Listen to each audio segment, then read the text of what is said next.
Good evening, everyone. Welcome. We'll go ahead and call the meeting to order, and we'll start by having a moment of silence.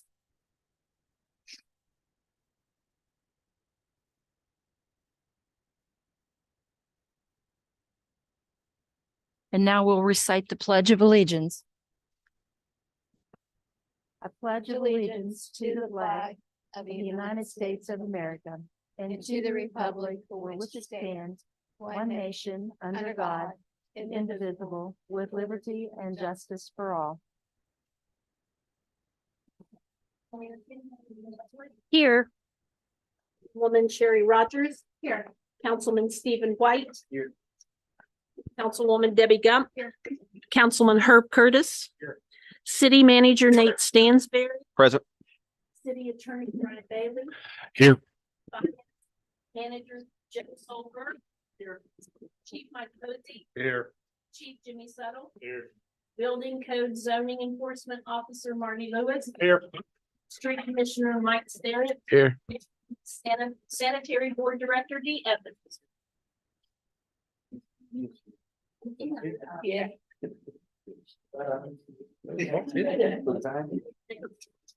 Okay, on the visitors section, do we have anyone? Julie from the Lewis Foundation.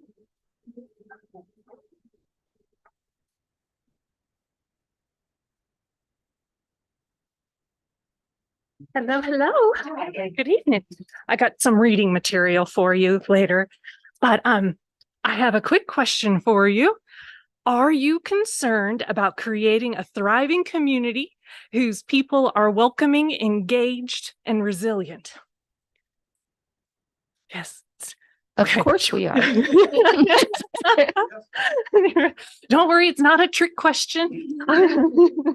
The reason I'm asking that is because that is something that we, as the Lewis County Community Foundation, is also concerned about. This evening, I just wanted to introduce myself to you and our organization and just give you a quick update about who and what the Lewis County Community Foundation is, in case you yourselves have never been connected to us. So I am joined tonight by some representatives of the Lewis County Community Foundation, Jean Edwards and Ray Smith. They are individuals that helped to form this nonprofit organization here that is dedicated to providing services within Lewis County.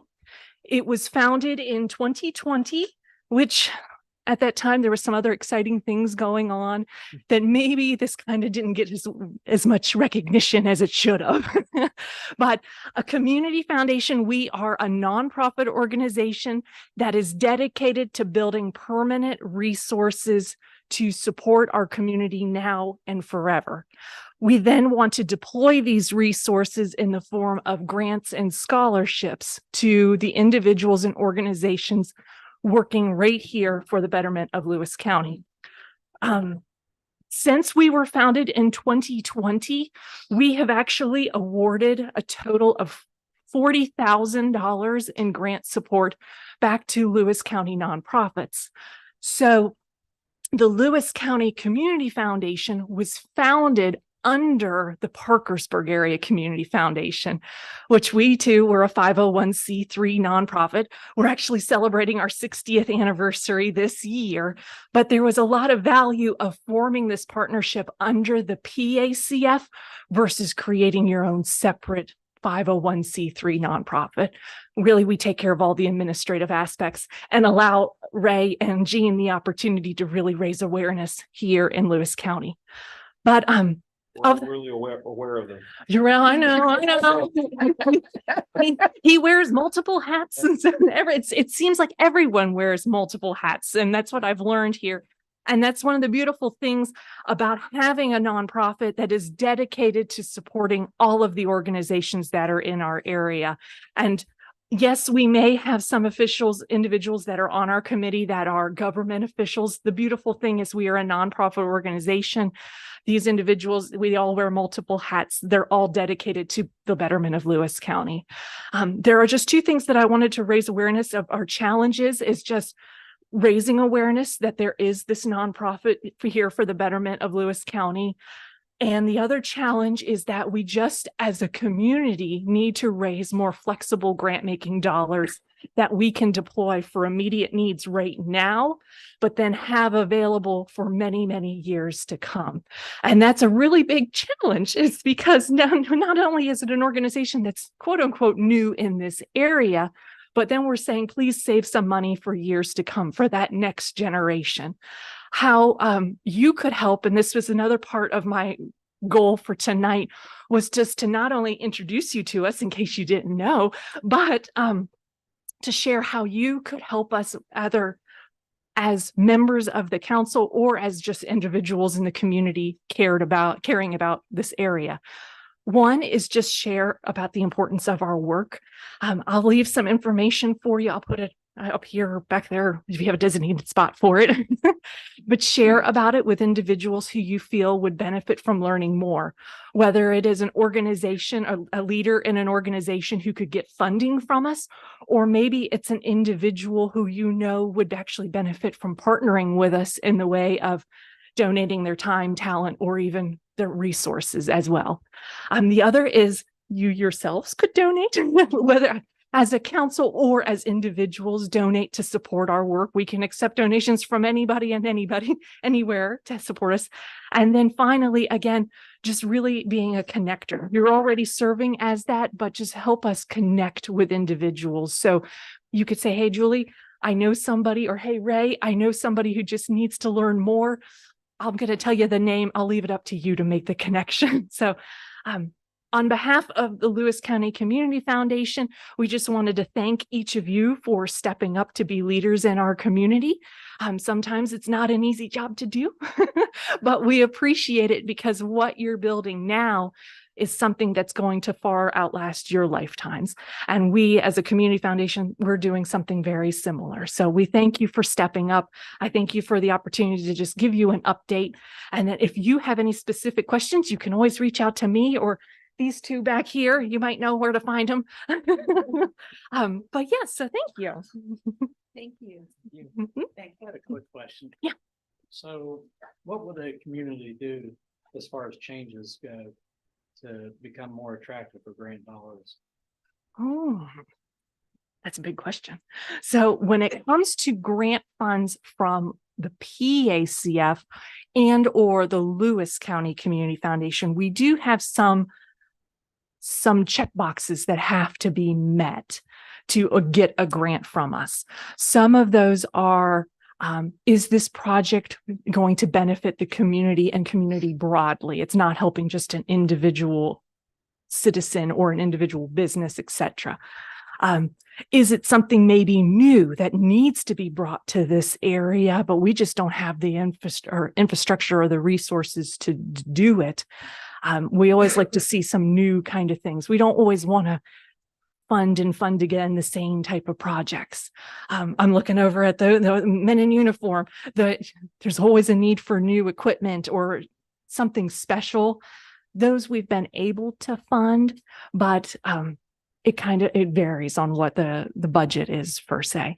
But to make you more appealing, a big thing I think is their community buy-in. Is the individuals that are part of that organization excited about it, and is the community it's going to benefit also excited about it, is something that we would love to see. But our current application process is competitive just because we have limited resources. We hope to grow and have more resources available. We're very fortunate. We have a special grant opportunity for us from the Benedum Foundation. So the Benedum Foundation found that there was value in investing in Lewis County. And they saw that there were a lot of opportunities currently with like your blueprint program status. And so they've challenged the Lewis County Community Foundation to raise some unrestricted grant making dollars to support those projects as well as others. We currently have about $90,000 that we're getting matched dollar for dollar. So anybody who gives to us between now and the end of 2024, your gift should get matched. We still have some money to use, but I think that's a big piece, is do we have the local buy-in and the locals that want to get behind it? Does that answer? Yeah, pretty Okay. much. I always come back to our comprehensive plan. There's so much information and so many goals within that plan. Yeah.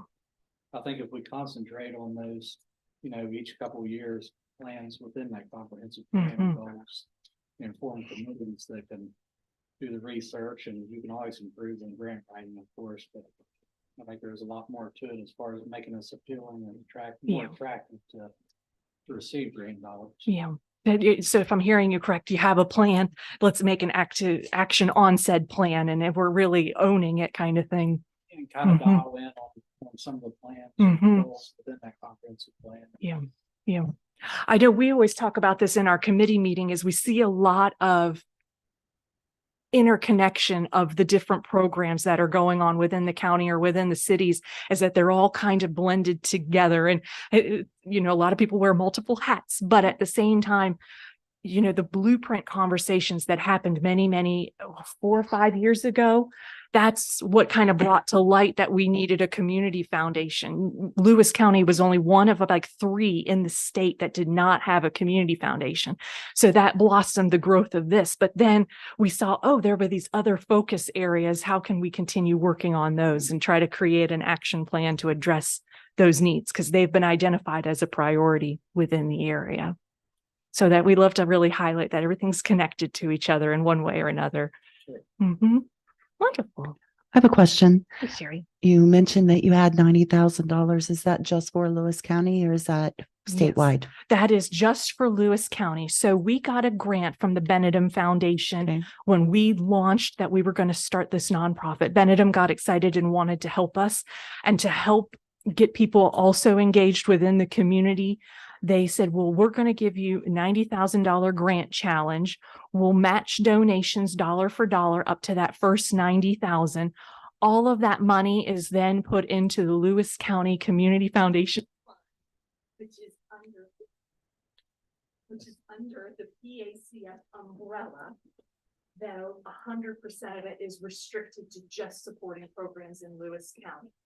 As of today, we still need to raise about $25,000 to meet that grant challenge. But the funding from Benedum is what allowed us to award some grants in this past fall. Right. And we will be announcing here early December a few more thousand in grants to area nonprofits as well. So, but yeah, it started in 2020 and just restricted for Lewis County. So is there a cap on if we were to submit a grant, is there a cap on the dollar amount?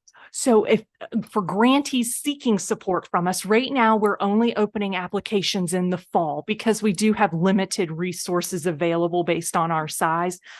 As a foundation, as the PACF, we normally say the most that you can request is up to 20,000. However, for Lewis County right now, because of our limited resources, our average grants have been closer to like $2,000. Say, for example, this past fall, did we award about 10,000 total? Yeah, just about 10,000 was all that we could award this past fall. So it's not going to be in the spring, it would be in the fall. correct. Yep, it'd be in fall. That application would go live in about August 1st. Okay, We'll be sure to add you to the list though. thank you. Can I follow up just to clarify? So we have to have raised $90,000 by the end of this year, or then the next year to be able to match? End of 2024. Okay. All right. Sorry. It's not like we quote unquote lose the funding. We have it, but we're leaving money on the table as a community. And Right. who wants to do that? What's our current number? Do you guys know what we raised so far? What's 25 minus 90? Okay. 65. Thank you. Yeah. Give or take. Okay. We're very close. Yeah. And it's a dollar for dollar match. Okay. And anybody can give, whether it's cash, stock, a house, car, Hey, as long as it's running.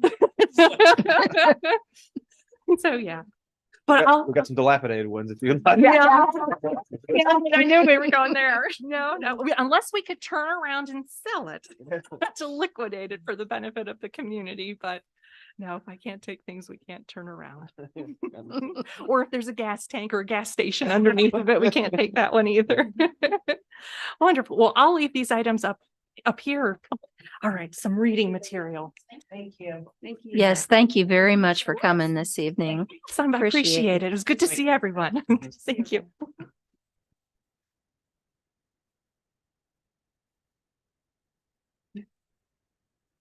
Okay, next you have the minutes in your packet from the regular and the special sessions, October 2nd and October 16th.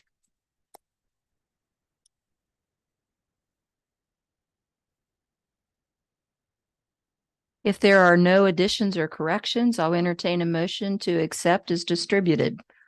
I move to accept the minutes of both the regular session and the special session as distributed. Okay. It's been moved and second. Any discussion? All in favor, say aye. Opposed? Motion carries. Next, we'll move on to reports of boards, commissions, and outside agencies. Weston Cemetery Board, we just did meet on October 30th or 31st. And the next meeting is Monday, January 2024.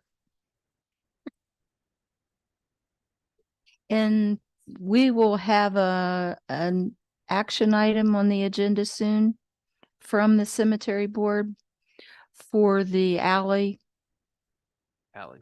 Oh, sure. We're working on it. Mr. Kelly on the cemetery board pointed out that Reservoir Street isn't technically a street that turns. That's an alley on the old surveyed maps. And that Reservoir Street actually continues up the hill. And so he would like to see that portion of what we call Reservoir Street now be renamed some different name. And I think the mayor has some ideas. And my understanding, we haven't gotten very far into the details. We haven't named a street in a long time around here, but my understanding is that's a council related action that we'll have to bring to you and pass an ordinance and all that good stuff. So, So hopefully we can talk about that soon. yeah, I'd say December. Next meeting, Monday, January 2024. Next, Historic Landmarks Commission. The next meeting is Thursday, November the 9th at 5.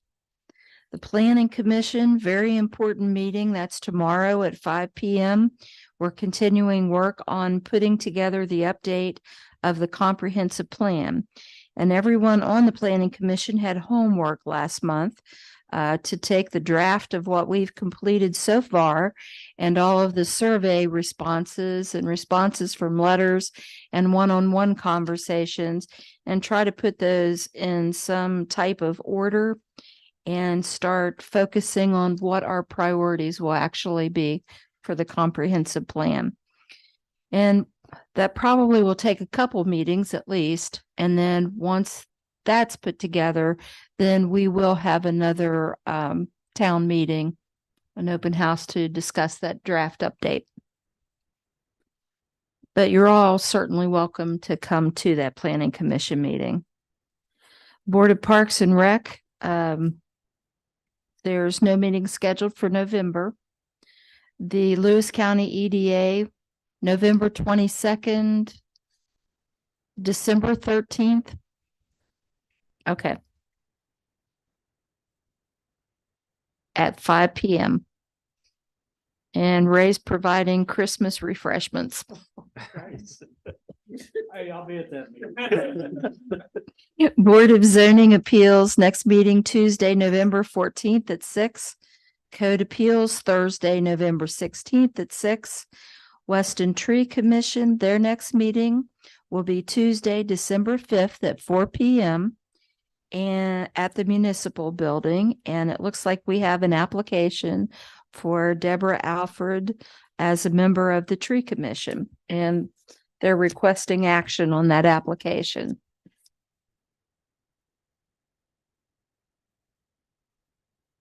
I move to accept the application of Deborah Alford to the Tree Commission.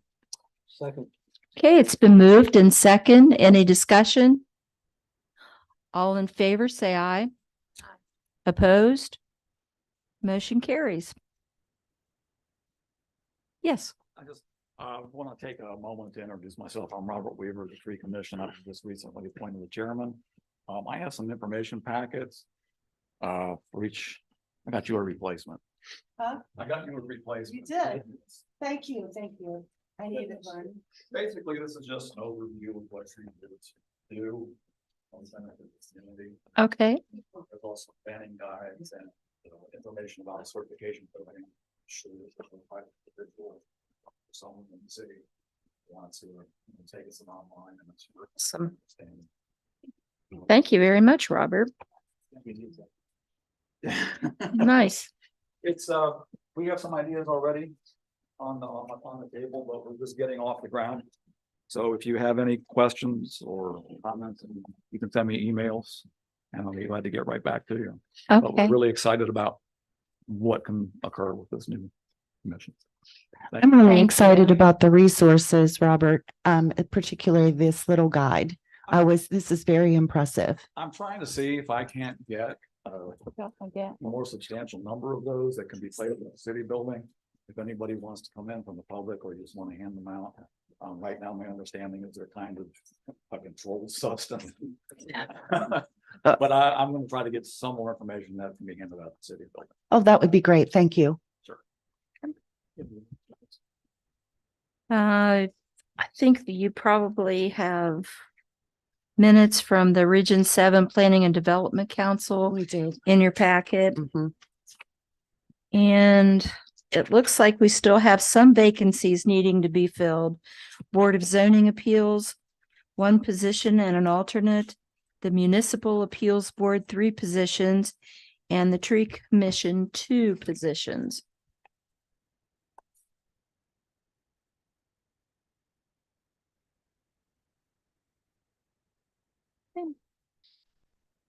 Next is the Sanitary Board report. Something else for tree? Friend of mine and me, I think we have another member who's going to apply to be on the tree commission. So that will bring us up to a full complement. Or Oh, okay. another number of 5. Hopefully you'll have that information before that application before the next council meeting. Great, thank you. Thank you.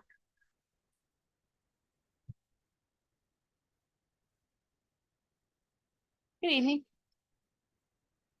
I'll just go over a couple things in the report, just to kind of highlight them. Our long-term control plan, the Weston Sanitary Board and Nate and myself went over the long-term control plan with Thrasher Engineering this past month.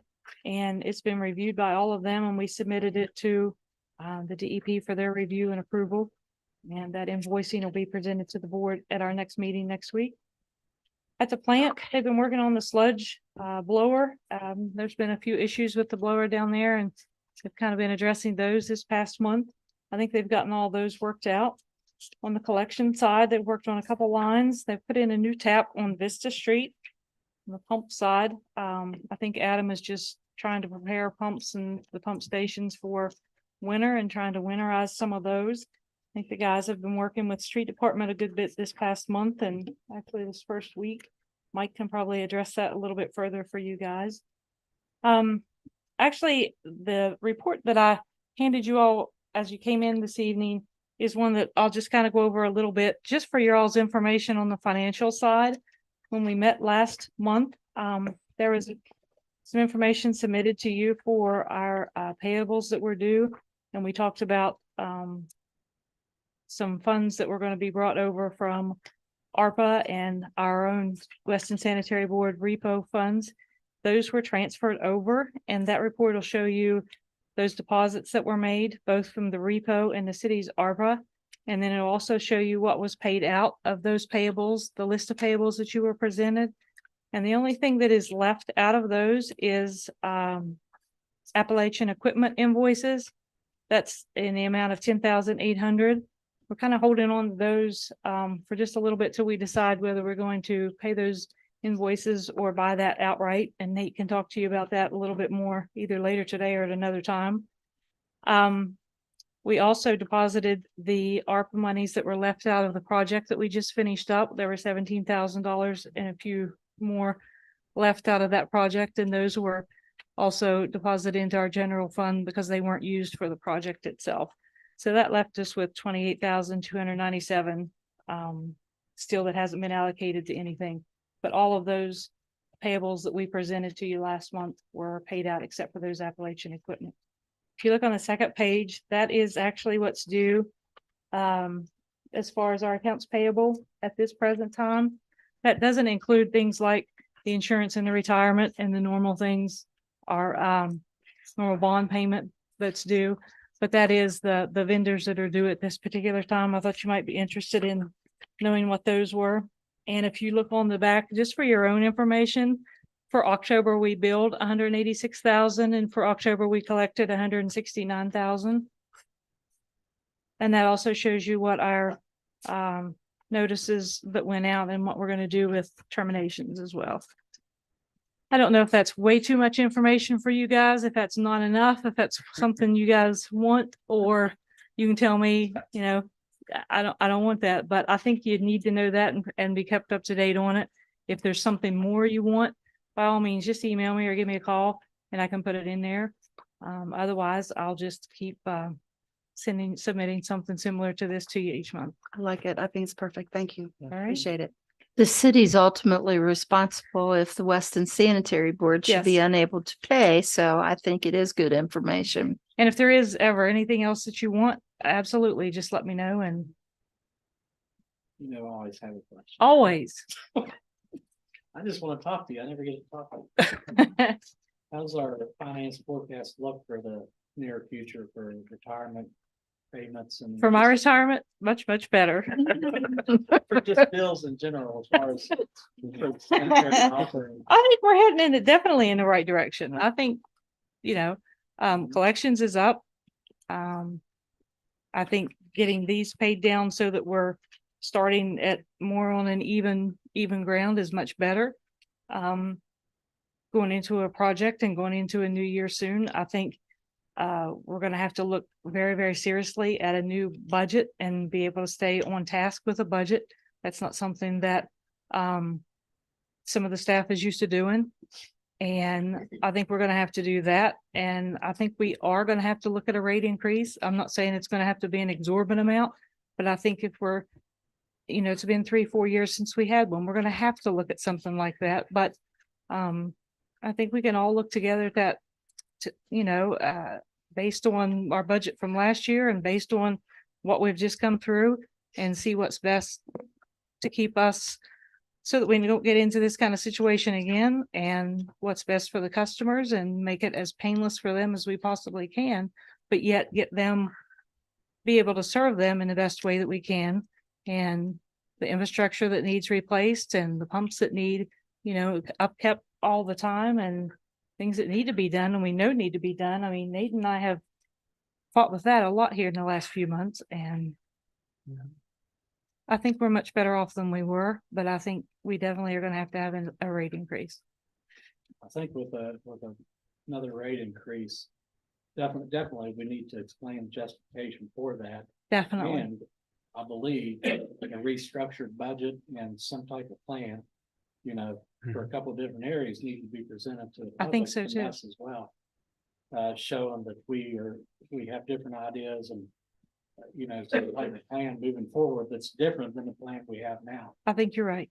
I think the more educated we can have the public as well as council, as well as the sanitary board members, the better off we're going to be. But definitely the more educated we can have the public be, the better.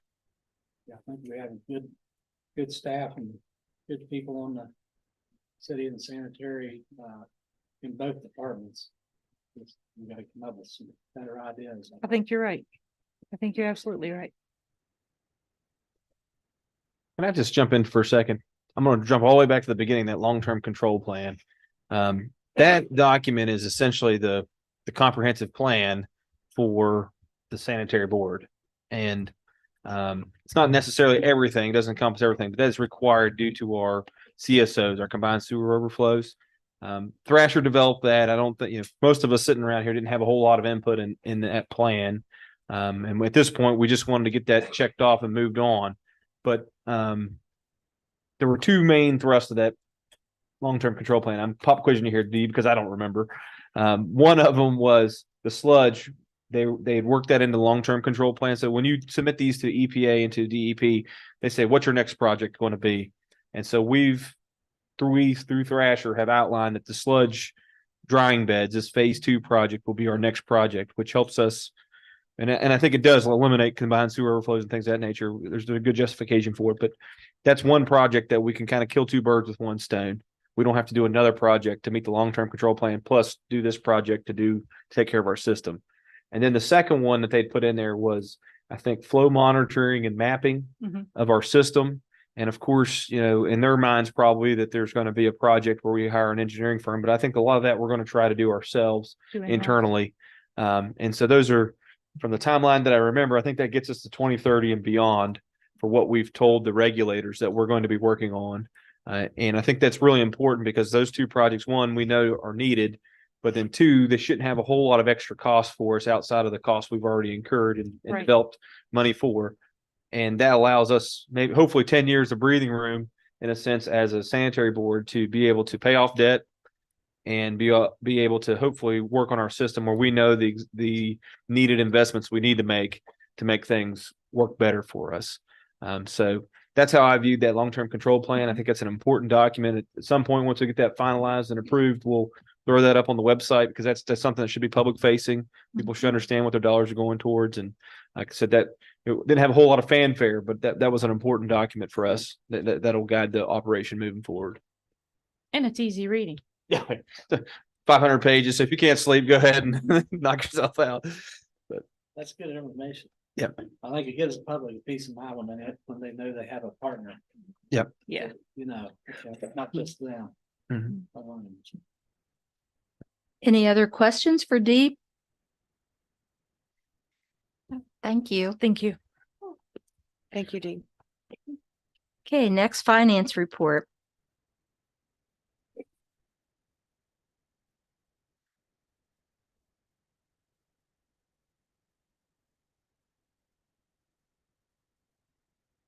All right. So the report is in your packet. I'm not going to talk about it a lot right now because the last item under my report is second to last item is the budget adjustment. So I'll talk a little bit generally about the budget and where certain things are when we get to that. So the first thing is transfer funds from general fund to vacant structure fund.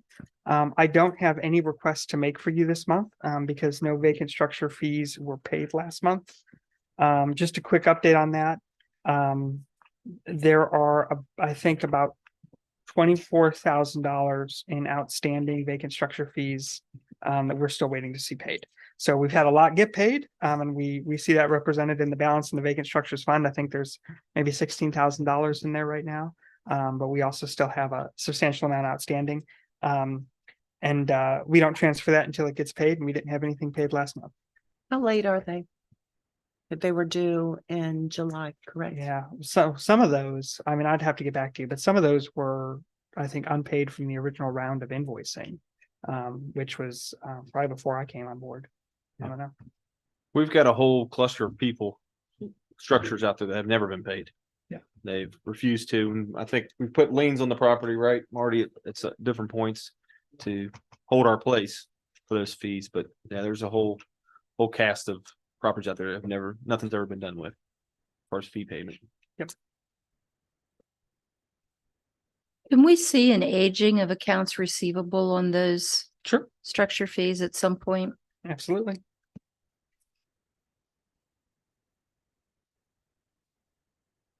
This may be for later on Yeah. the agenda, but is there any plans for any of these vacant structures as far as, have you guys received any feedback or plans from any property owners or anything to happen with any of these? I tried to carve out a little bit of time last week and called 7-Eleven corporate and played some phone tag. And so I worked myself up through 4 or 5 different contacts, and I finally got the people I think that can answer questions on what the lease amounts and things of that nature are.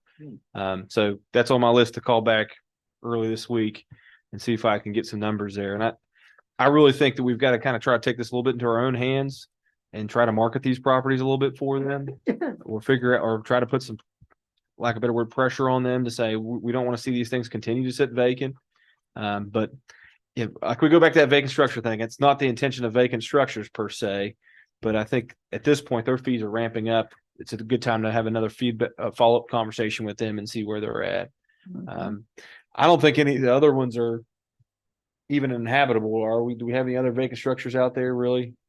We've got some of them have, we've had a handful of them that have sold, changed hands Mhm. just recently, actually.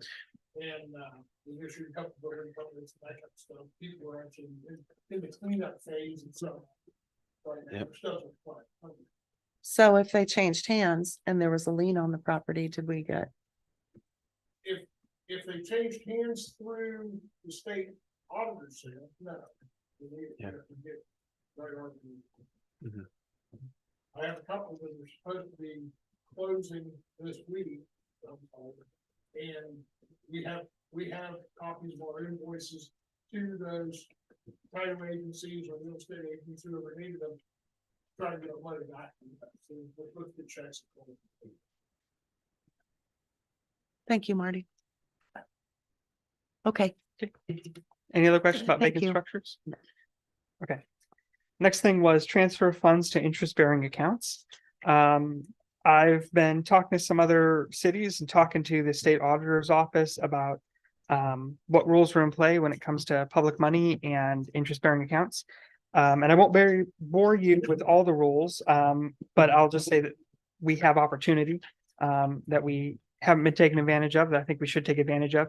So I provided you with a little packet that was separate from your other packet that Yes. has a little spreadsheet on the front. And that's a breakdown of our funds.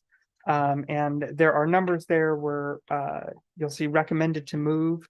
Those are amounts from each fund that I think can be moved into interest-bearing accounts.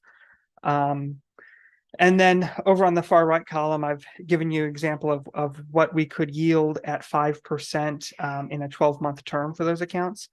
What I'm actually leaning towards is a 6-month term, so I'm leaning towards something that would yield half as much.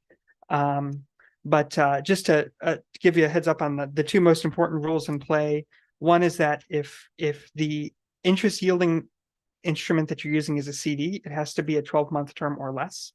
And the other is any interest that you receive from a fund's investment have to be considered income to that fund. So when we take money from Coal Severance and we put it in a CD or some other interest-bearing account, that income has to be income for Coal Severance.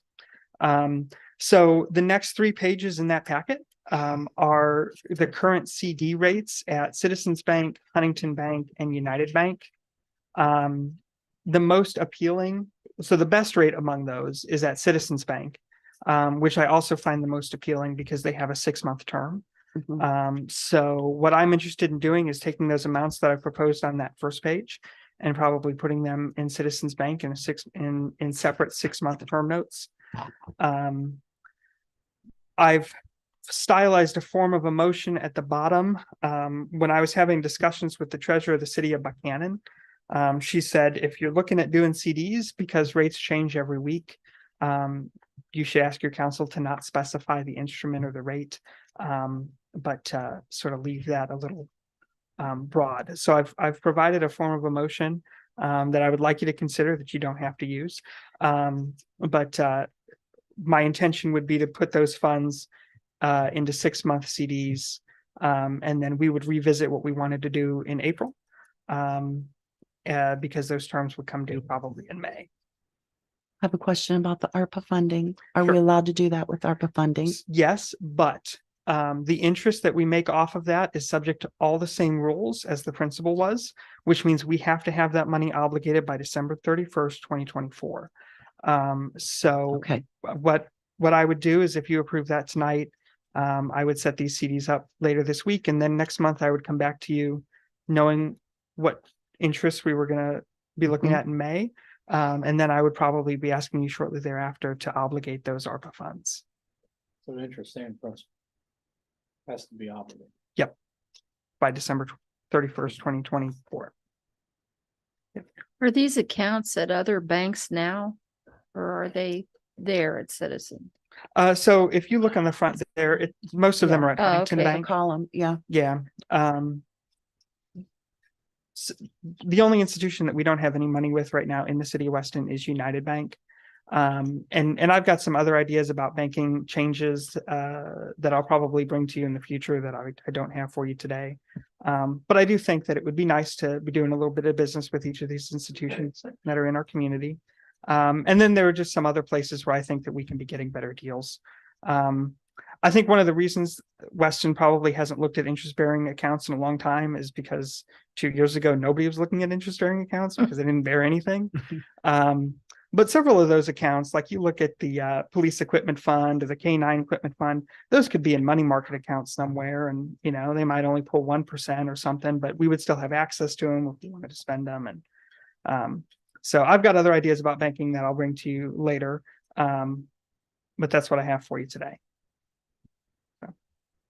Okay, any other questions for Joe, or is council ready to take action?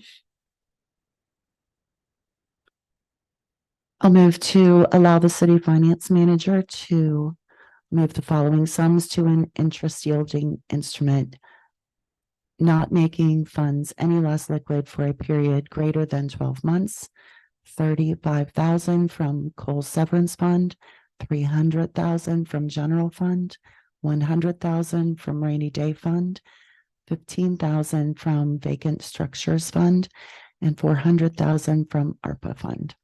And should we specify what financial institution those are going to, or were you advised not to because of? Yeah, if I go tomorrow and the rate is better at a different financial institution, that was why the Treasurer Buchanan recommended it be phrased that way. Okay. But All I right. don't think it's. That's I think I fine. know where I'm going. Okay, I just wanted to make sure. We'll leave it the way. Okay.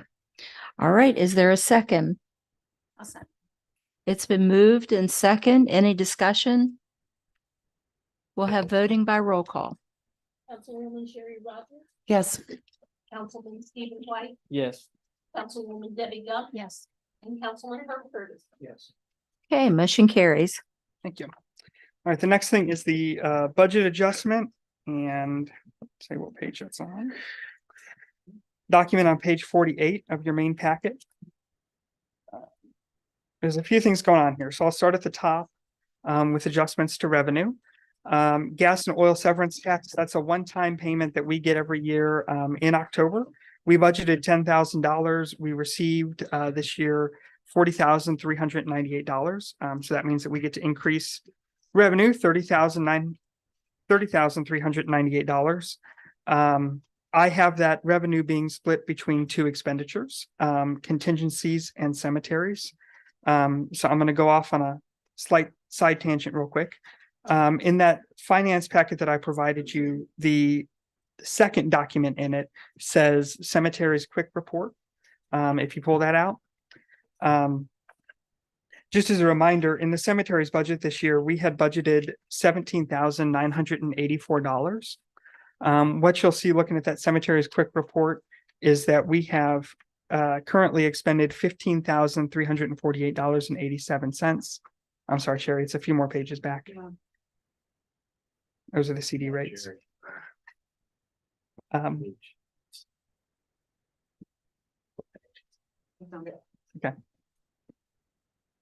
And so if you see mowing at Mapilia, you'll see that we were using one vendor and we were paying a particular price there. And then we changed vendors and we were paying a different price. And then on the second page, you see the same thing happening under mowing at Arnold. We were using one vendor and then we changed vendors and it changed prices. So we had originally built the cemeteries budget based on the first vendor. And so now here it's November and we've expended $15,348 of our $18,000 budget. So that would be fine as long as we didn't want to mow again until July 2024. But I think we do want to mow again. So of that gas and oil severance tax money, I'm suggesting that $17,500 be moved to cemeteries. That brings their budget up to $35,484. That's enough to do 8 more mowings at each site and still leave about $3,000 in the cemetery's budget. My hope is that 8 more mowings at each site will get us through the fiscal year, but I'll watch that closely. And then my hope that the other 3,000, I'll probably come back later in the year with more recommendations about this. But one, the Friends at Arnold Cemetery have been doing some work up at the Arnold Cemetery, and they occasionally need supplies and things that come out of the cemetery's budget. And then the other thing is, I wasn't at the last cemetery's meeting, but I understand that there was some discussion about wanting to build up over time the endowment for McPelia.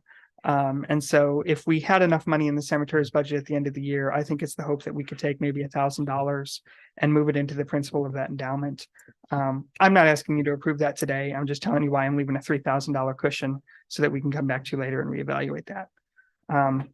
So 17.5 to cemeteries, and then the other 12,898 is to contingency.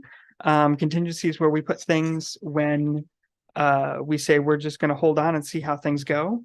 And the reason that I want to put the rest of that surplus and contingency is because although we do have a surplus in gas and oil severance tax, sales tax has not been looking as good. There's still time for sales tax to catch back up, but if you look at page 26 of your packet, thank you. If you look at page 26 of your packet, you'll see sales tax revenue. We've seen a little over $278,000. That's account 314 there. We've budgeted for the year $622,000. And we receive those payments quarterly. We've received 2 quarterly payments. So we've received half of the payments we're going to receive for the fiscal year. And yet we're about $40,000 away from half of what we budgeted.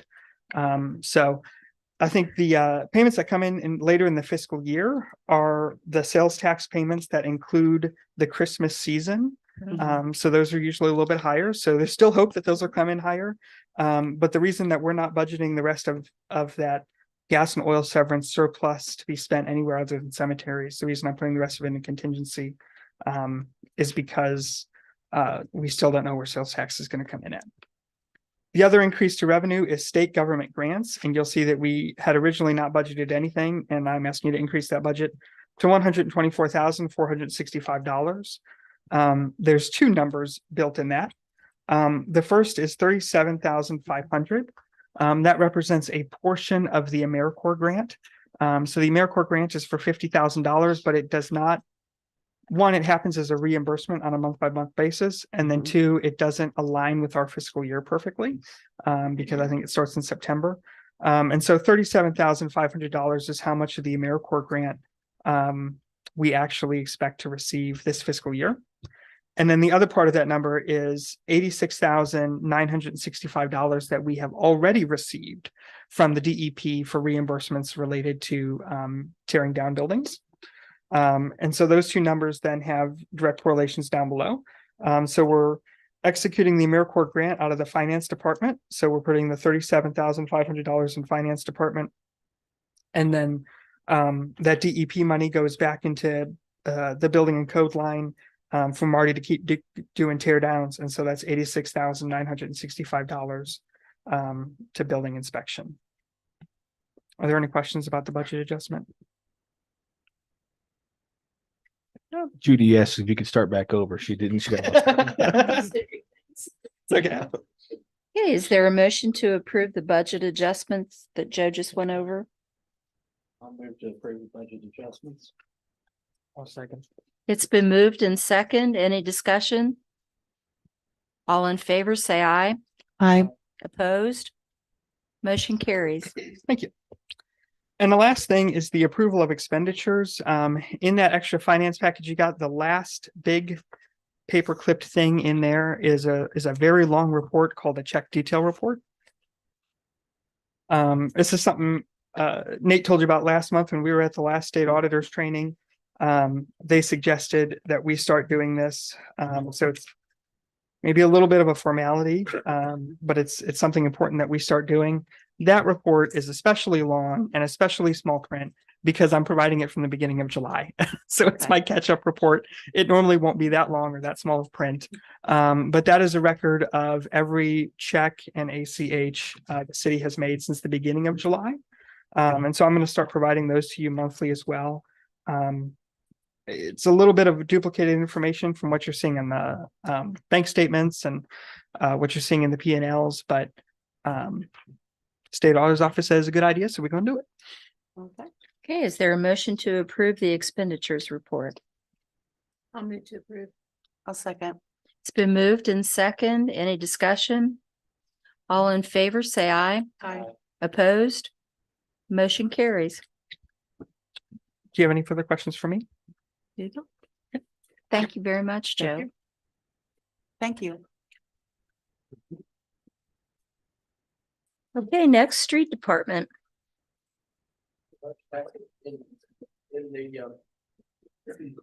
In your all's packet, hold on one second. Anyway, just letting you know on George Street, I would like for everybody to possibly go up there. This is for you, Mr. Steve. Go up and look at the road that we've taken care of on George Street. We had to dig down anywhere from the neighborhood of 4.5 to 5 feet to find solid ground. Yeah, it's a little expensive to put back, but I think we're back solid, and we've had the dump trucks, not ours, but some of the people we had haul rock in for us, and we're not moving now, so I think we're good to go on that one. Sanitary board, as Dee spoke to you all about, I just want to give them a great shout out. They helped us, and we worked very well together to putting this road back together. And It's great. just letting you know that we are still working with one of my employees over there that that I'm over with, working on city cruisers, and we're working on the building inspectors' cars, and we're also working on we've worked some on the sanitary board also, plus we're still staying on top of our stuff, and he's got his hands full, saving quite a chunk of change. And other than that, that's well, there is one other thing, yes. And I know, Mr. Beatty, don't shoot me. I'm not asking for permission here. I'm just asking for you guys to listen to me just a little bit. And I've been out looking for some trucks, and we need to probably replace some of these 2006 model trucks that we have. We've got Band-Aids on them now. Think we'll make it through possibly the winter, but I don't know. But we just keep putting money in these. And there's been a couple of times I went out and looked at some of these trucks, and I found another one here, and it's from Rocket Auto out of Clarksburg, Shinston, as we say. But my deal is, and I talked to Nate, my problem is I need to know whether we can or we can't do this, and I'm not asking for approval. The only thing I'm saying is these don't last long. And we do have the money in the budget to buy a new vehicle, but just like I was in an auction on Monday, was it Monday? Monday last week, one day last week, Thursday. And I seen a truck go by, and I said, oh golly, I wish I had it, but I just need to see how you all want to proceed with this. And if you want me to still look for trucks, or what do you want me to do? Not asking for action. Maybe. It's a challenge with buying used vehicles. It is. In the market, things go, especially if it's anything of quality, it goes quickly. And so I don't know if you guys we've budgeted $45,000 for a replacement truck this year. Are we okay with us finding a vehicle and purchasing it, or starting a purchase price and then coming to you all for approval for that? I mean, is that something you guys can agree that that's an okay process, I guess? What Yeah. we've done in the past is approve up to a certain amount, pre-approve Yeah. for you guys to spend. Yeah. And I think, And I don't have a problem with that. And then that way we're covered and you're covered. I think we done approved the amount of it. That's It's up to right. You guys to do your thing and then bring it to us. but I think this has been the challenge. I mean, and we should probably still try to operate this way, where we have a budgeted item. You've authorized us up to $5,000. We bring that item to you. Just in this type of purchase, it's very difficult for us when we identify something of quality to then say, okay, time to have a special meeting 3 days from now and get the things approved before we can purchase it. So if you guys are okay in this instance here, we'll just go ahead and try to make a good purchase and bring to you that for further ratification, I guess. Sure. You okay with that, city attorney? Yeah. All right. We budgeted, if it's been budgeted to spend on trucks or whatever, I think it'll be all right. Okay. Well, I do thank you all for that. And like I said, there's been some that really I had to turn my head and go home, but I really don't want to anymore. Yeah, you're right, Herb. I'll get that $500 truck. I've got some over there now. I'll sell you for that. But thank you all. And if you got any questions, I'll be happy to answer them. I have a quick one. Okay. When's the asphalt plant going to shut down? The paving is either supposed to start the end of this week or the first of next week. They're in Webster County. And I met with them Friday. We went around and looked at everything. I'm ready to go, just waiting on them. The only thing and went out with Nate this morning. We went over, and if I get a milling machine, it's okay to talk. Yeah, good. It went in, and if I get a milling machine and we go over in front of the middle school and we have that all milled, it doesn't make any difference whether I do 1 foot or 100 foot. They're just going to charge you X amount of dollars. So the blacktopping company told me that if I would go over and mill 3 feet here and 3 feet here and make the crown where the water still stays in the road, that would save us a good bit of money and not having this Donlin, I think it is, grinding people coming in and tearing up the road. But I think that's what we're probably going to wind up doing. What about Water Street? Do you have plans on milling most of it? Well, It's all. Water Street is all ready to go. I'm just waiting on them to get out of Webster County. And the 2 little streets coming off from the 4th Street Bridge to Main Street, and then the one coming from Dr. Brandon's building up to Main Street, which would be the Methodist Church parking lot. And those are going to be going. And Nate and I went out and looked some more this morning. If we can squeeze it in, I think that's what's going to happen. Yeah. He just told me that just a few minutes ago, want to know what I felt about Minden. And I think from some quotes we got this morning, I think we're going to tackle Minden like we did George. Yes. I know it's not in your word, Herb. No, I'm good with that. My last question is, as far as the water drainage on Water Street, what's your all's thoughts on that? Near Greg Brannan's, is that what you're thinking?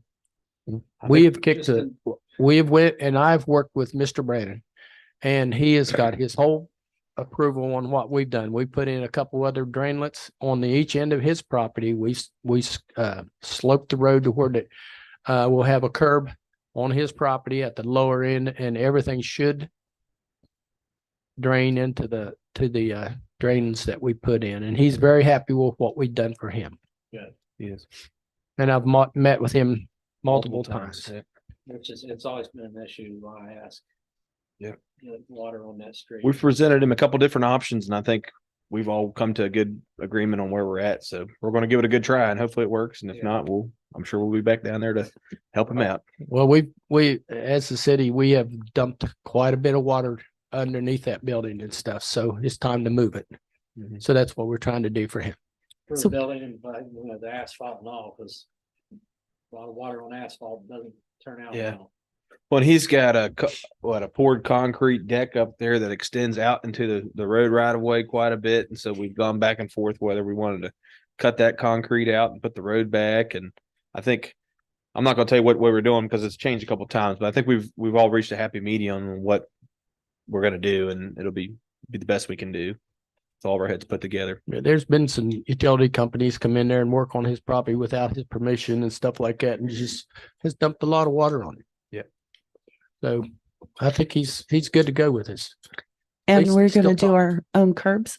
What's that? We're going to do our own curbs at Water Street. We're parking still lot. in the process of figuring out with the machine if we're going to buy that thing or not. We haven't been able to find one in action, so we go take a look at it. But that's our intention, I think, moving forward. And that's another thing I thought about water. If we have some issues here, we may end up pouring some curb ourselves down the line. But that's my intention moving forward. We were talking about that this morning. We just got to find someone that's got one and they're using it now before the weather gets too bad. Mhm.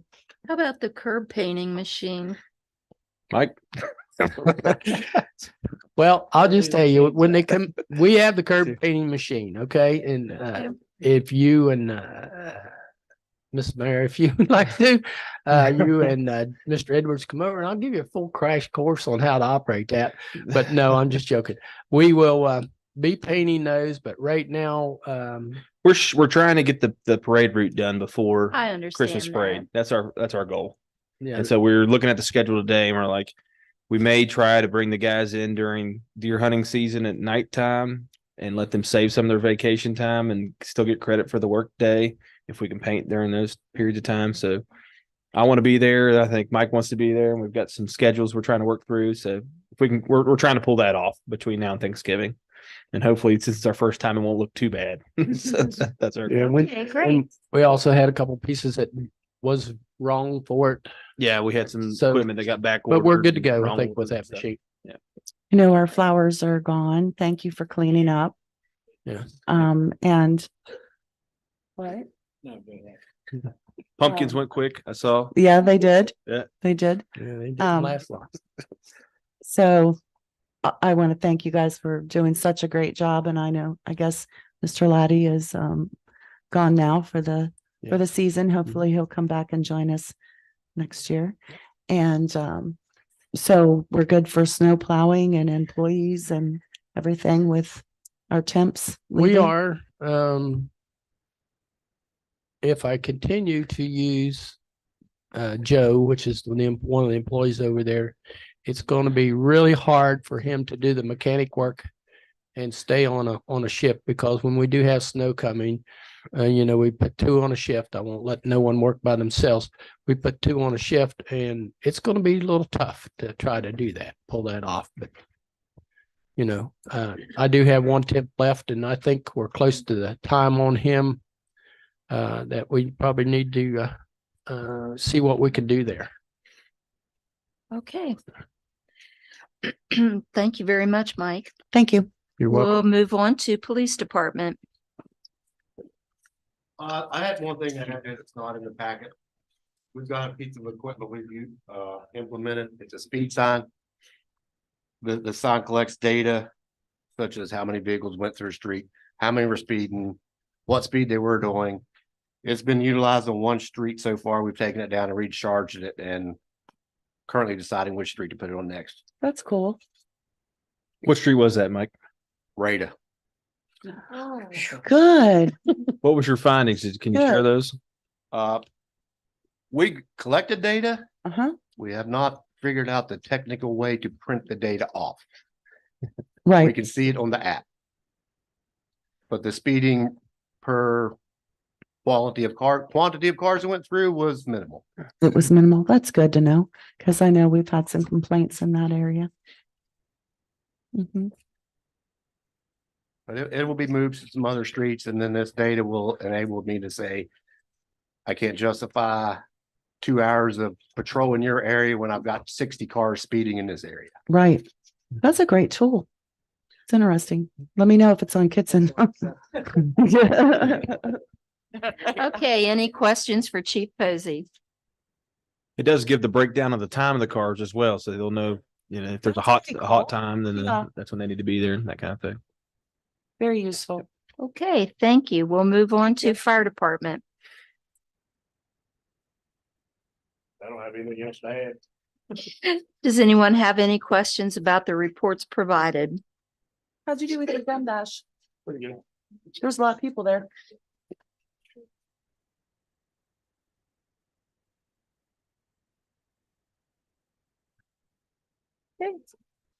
All right, hearing no questions. Thank you very much, Chief Settle. Building code zoning. You'll see the reports are in a little different form. I'll probably refine those again by next month, but I wanted to be able to give you a little bit more information in those reports than just, we had this many violations, this many permits, whatever. Now you can see, like on the permit tracking, what kind of revenue they brought in, along with the number of permits, what they were for, and that kind of stuff. Same with violations, and citizen concerns. Let's see, other than that, what didn't make the report is the report from Mariah on her trap, neuter, and release program. And she has been trapping on School Street, Lynn Avenue, Arch Street, and North River. So far, she's brought in 11 cats, and 7 of them were females. She's keeping them temporarily. I think they're scheduled for the beginning of next week for the spay and neuter process. She's already got 2 of them pending adoption and one's going to a farm. So she's and she's got them plastered all over Facebook as well, trying to drum up Saw that. people. So she's hit the ground running with that. And I've had a couple other people actually call me today. One of them's not even in the city limits, but said if she'll work with them, they'll volunteer their time and their traps to utilize some of her expertise. So.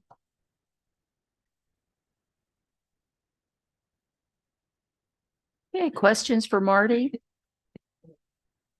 I like this report. I like the layout. Thank you, Marty. Thank you. Next, city attorney report. Thanks for ever put the candy in front of me. You're welcome. We'll just have to, I've been lax in doing a codification, the last little bit of it. We'll have to, I don't know what date, if we can do it even in November. We don't need to decide today, but I can get with everybody on a Monday or whatever we can to do that final, not the ultimate final, but just go look through that final section that we're doing relative to sidewalks and whatnot. Other than that, I don't have anything.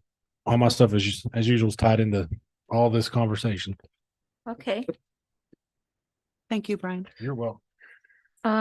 City clerk, you have the October report in the packet for business licenses. I want to tell you that we've got several applications for the Christmas parade. Some people we've not had before. Mhm. I want to thank Jimmy and his department for doing my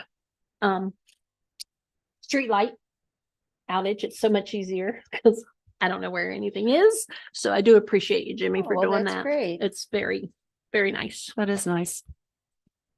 And we have not picked the parade marshal yet, but we will have it done this week. Okay. City managers report.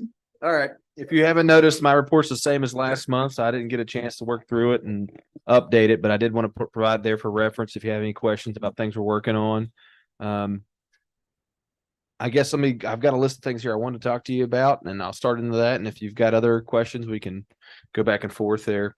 Brian and I have met a couple times with our friends at Truist, which are the maintainers of the Spriggs Trust, which has that controlling restriction on the property behind Buns that we've been following up for on behalf of the potential development out there with Kenny Hall Construction. I think we're at a pretty good spot after a month's worth of deliberations with them, where we've got a good understanding of what will need to take place. And the trust has expressed interest, or expressed the desire, I should say, to see that property transferred into our hands and fully, and the restrictions removed.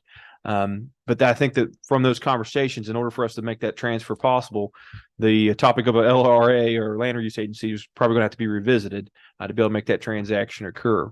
So that's something that we need probably, when we talk about having a November meeting, sit down and discuss at length with you all. But just to kind of give, I guess, you all and the public a little bit of a background there, money will have to change hands between us and the Spriggs Trust, most likely, to take that restriction from that trust, that deeded trust, off. We don't think it's going to be a large amount of money, probably $1,000 to $4,000 was kind of their estimate. Those monies will go back into the Spriggs Trust, which is a trust dedicated to Lewis County projects. And so all those proceeds would go back into a trust that gives out grants to different causes within Lewis County. So it's not like the restriction money are going into somebody's pocket. They would stay, frankly, inside the county. They might go sit in the bank of Truist somewhere, but they would be funds that would be utilized in Lewis County. They're all for charitable care. Right. And I think that Senior Center's experience with that trust, right? It's a lot of things that you guys have done. So I think that that's something we need to pursue a little bit further and get some direction from you all if that's something we want to entertain. But that transaction would really look like we would work with the trust to have that restriction on the property, which is right now it's restricted for recreational purposes on that 2.4 acres or whatever it is on the lower side. Which property is this? This is, the city owns 2.5 acres behind Buns. That's right. Okay. And that property has been subdivided and laid out with housing plots. Then we own another 17 acres up above that. And so our intention and discussions with the developer is that we would engage in a way where we could get that 2.4 acres in our hands where we could negotiate with him for the construction of these apartments and the relaying of the roads, because where he needs to put apartments on his property, he can't exactly do that with the lay of the land and how the roads and everything were laid out beforehand. So we want to be able to work with him to get those kinds of things straightened out as far as right of ways and streets, with the intention of seeing that area annexed into the city, and then we'd maintain the roads and collect municipal fees and property taxes and everything off of that development behind Buns.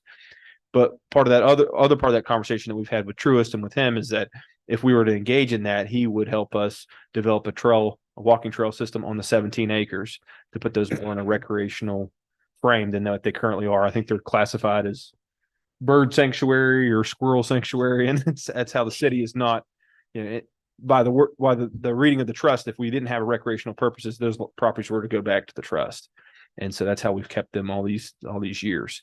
And I think we've had that in our orbit since the 50s, maybe 40s, something like that, when Mr. Sprigg passed away or became deceased. So that's been a lot of work for Brian. He's done a good job on that. I want to toot his horn a little bit on that. It's been back and forth and stuff like that. Yeah, we're getting what we paid for over there. But he's done a really good job with that and educated me greatly on it. If there's not any questions, I'm going to jump to cat control. Like I said, just want to toot Mariah's horn there. Just so everybody knows, she has worked with a low-cost spade clinic. So we're doing these spade neuters for about $50 a pop. And I've given her an initial $1,000. I said, let's work through that and see how this program goes. So, just by my back of the napkin math, she's going to be about halfway through that with this initial 10 cat trapping. And so we're hoping that we can find people that will take these cats and take them in their homes or in their barns and things of that nature. So she's going to work through that. And I think once we clear up that space, then we'll do another round of trapping and see what we can take on. Additional monies for that, or we may. I just wanted to see how it went. That's what I kind of committed to. I thought that was a good, healthy start. But I think, if we view it, and we have been, that animal control is part of code enforcement and nuisance control, for lack of a better word. I think that there's funds available in Marty's budget currently that we can utilize to do some more of that without too much of a budget revision or anything at this point. But we'll keep you up to date on where we're at spending wise on that stuff. But I think it's been well received so far. Okay. And if anybody has any questions, they're free to call. She's got an extension at the city building. She's in and out with her other jobs. She's part-time, but she's been good about getting back to folks and stuff. So feel free to call and leave a message. Hubcap, we were there at Hawks Nest this past week. Hubcap was kind of the catalyst behind some of our Halloween town decorations. And so all that stuff in this past month has been generated through those works. We were at Hubcap at Hawks Nest on Thursday and Friday to learn about grant writing. West Virginia Grant Development Center was there. I think it was a decent training. They did a good job, things of that nature. I won't say it was anything groundbreaking or anything of that nature, but we continue to be one of those 5 communities, I think, moving along this program. And I think we're more than carrying our weight. By doing the Halloween Town thing and doing some other placemaking, we've already worked through that aspect of the program where a lot of communities haven't even started yet. And so that kudos to that Hubcap team for moving forward there. This is a 23-month program to go. And so the next big aspect of that is that they have about $20,000 that we will dedicate to a technical, my mind's blanking, technical, not a consultant, but probably will end up being a consultant, but technical advice for some kind of project that the Hubcap team will develop. And so there's still time for input on that. They asked us what we're thinking. And I said, we've got about 2 or 3 things in the hopper, but those are Nate's probably ideas at this point. And we've talked a little bit about them as a group. So I want the group to decide, and it's not going to be my pick, but so that's coming down the line as well. The survey. Oh yeah. And the survey. That did happen this month, didn't it? So if you guys weren't sleeping under a rock or anything like that, you probably got bombarded with some survey literature this month. I hope you filled it out. Weston, we did come in second among our Hubcap cohort. I think Oak Hill beat us by 50, but Really? Oak Hill's double our size. A day too early because I had my odd and my even classes. Oh, My okay. even classes didn't get to do it. They went to do it and it was closed. Yep. I swear I told them, everybody knows, I said I didn't think 2 weeks was enough time, that Right. we needed an extra week. But we came in, I think 1,049 or something like that. So That was pretty good. It was. Before this cohort, 1,000 was their record. I think the Elkins had done. So if you look at our population in our area compared to the areas that, Oak Hill's in the middle of the New River Gorge, so they had plenty of eyes and ears to help them out. So I thought we did well there. The monthly meeting is scheduled for Wednesday at noon at the coffee house. So if anybody'd like to join, feel free to for that as well. We've been having ongoing conversations with West Virginia American Water about the dam and that transfer of that property. We've gotten to a point there where now they've kicked us to the engineering department to have some further discussions. And so a member of their department's coming up this week to chat with us. And so I'll take some good notes and relay you the result of those conversations. I have something to say about that. Why would we take on the dam and the maintenance of the dam? Why would we, and the cost? Why would we not leave that with West Virginia American Water? I think it's a good question. I think, in the future, something like that has to be left to an entity that will take care of it in some form or fashion. Maybe that's American Water, maybe that's us. And I think that they're standing there as a company, private company. They recognize some liability, and they've voiced to us that they don't want to see this stay in their wheelhouse much longer. And there's no time frame on that, but we've expressed interest in having the properties around where the old water plant is, and the property on the other side next to Tala. There's our riverfront property. There's about half an acre there, and then there's more Tala property along the riverfront. And so we've engaged in that conversation about really with the desire of that property and any kind of change, any kind of upgrade to the river, we would have that controlling stake then. So that's really my motivation at this point, is to say, what if we have this conversation about us taking over, what does that look like? Now we've started at, hey, if we sell you this property, we have to sell it to you and you have to pay money for it. I think Brian and I's response has been, this is the liability. We're not paying to take this on. Right. And so that's why now we're having this conversation with the engineers. And I think that they're locked into some PSC regulations on how they could transfer property, but we're trying to have some conversations with them about, well, how can you sweeten the pot in other ways, for lack of a better word. And so at this point, it's just negotiations that we're not ready to sign on the dotted line or anything like that. We really just haven't even got to the point about, It's just a conversation. it's a conversation that's continuing. So just letting you guys know. I got a question. Yeah. How does the city benefit from taking responsibility for that? From the dam? I think it's to be determined in a sense. I think with this riverfront project that property's, if we're going to fix the riverfront, if we're going to make the riverfront look better, that property's going to be involved in some form or fashion. Before I got here, right, the Guardians of the West Fork came here and said, hey, low-head dams, they're an issue for water travel and passage and things of that nature. And of course, their method was take it out, right, which is the sledgehammer method. I think there are options on the table there for how you can modify that for passage and things of that nature. And so those are things we'd like to explore. And that's kind of what we're talking to American Water about, is like, this is your dam. Help us explore those options, if that conveys the message.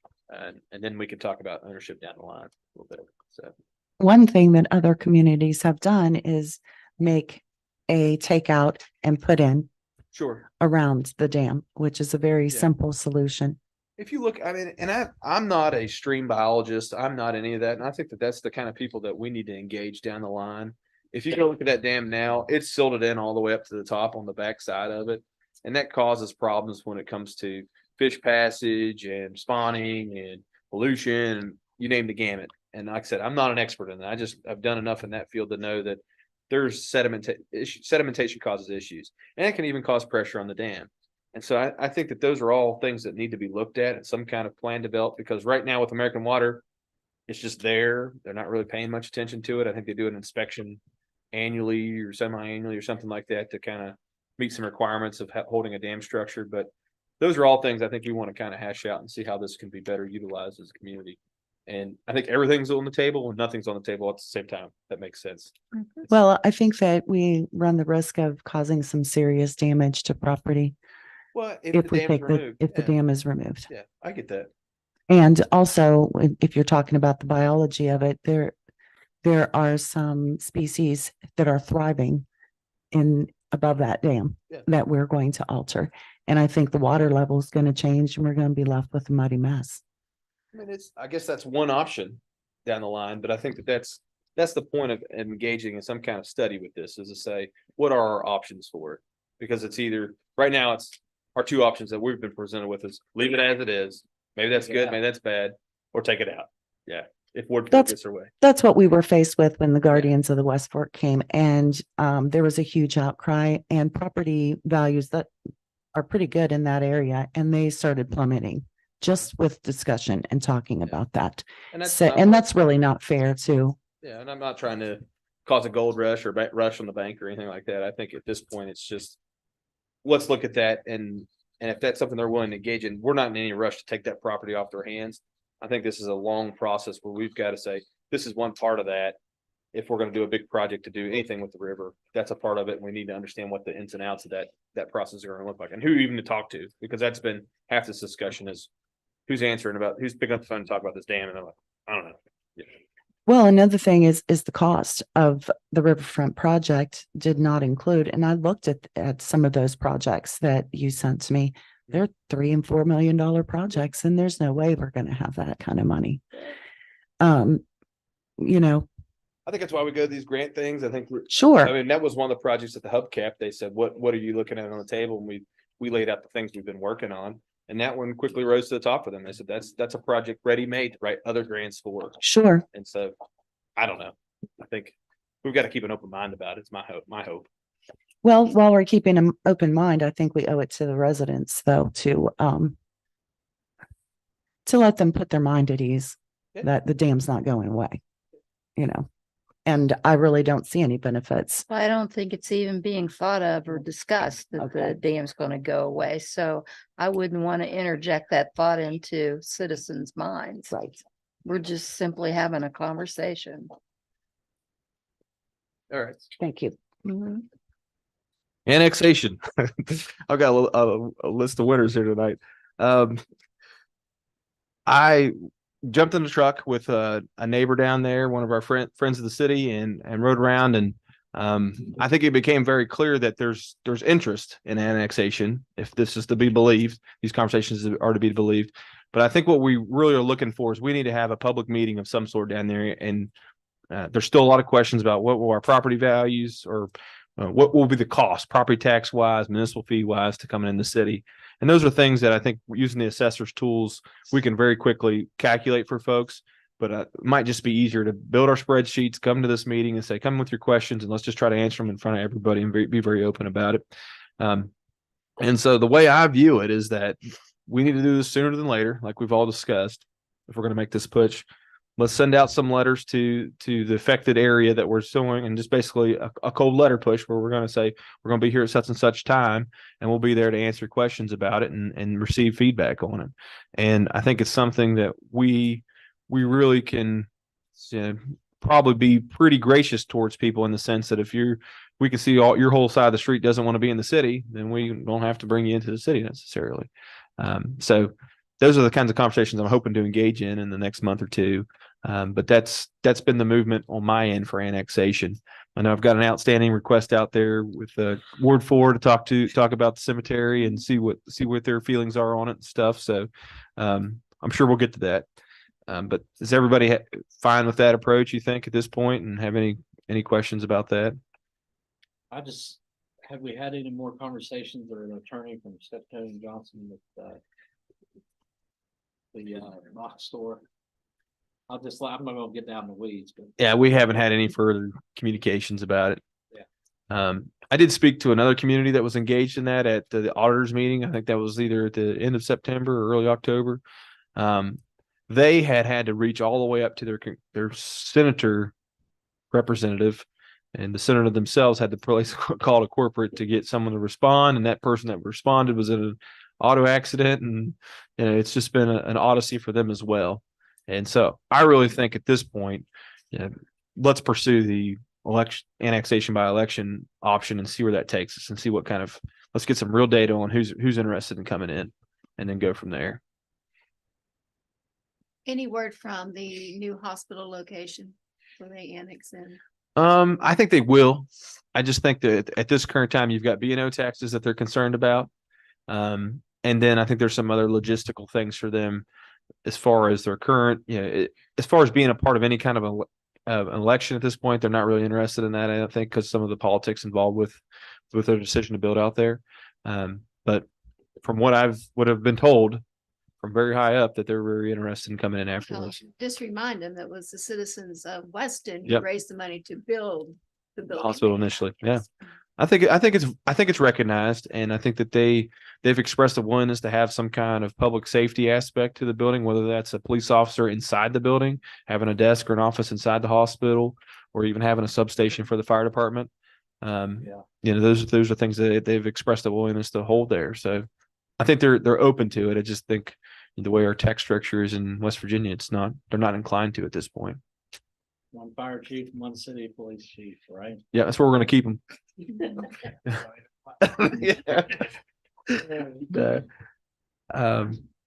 We also got an email today from Delegate Burkhammer, asking some questions about the traffic routes in the city after the bridge in Haleville is completed.